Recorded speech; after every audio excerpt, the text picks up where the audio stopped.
Yes, hello guys! Welcome back to our YouTube channel. For today's video po, gagawin po natin ngayon is magluluto po tayo ngayon ng aking specialty na Sarsiadong Tilapia. Opo, samahan niyo po ako from the start at the end.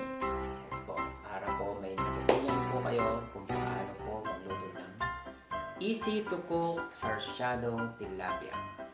Yes guys, tara! Samahan niyo po ako.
guys for watching.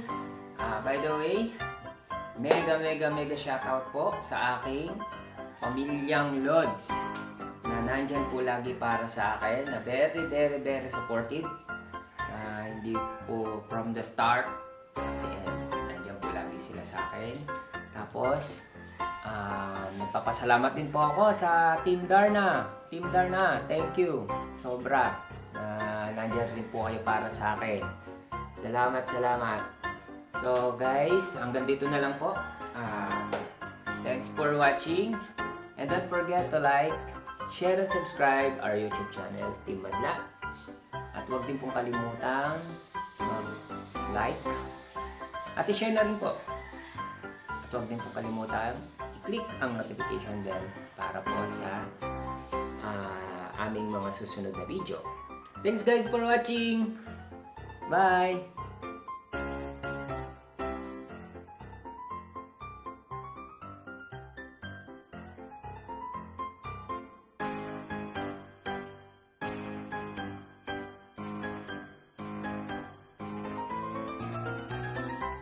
That's it for today's video. Please like, share, Subscribe. please click the notification bell for more upcoming videos. Thanks for watching!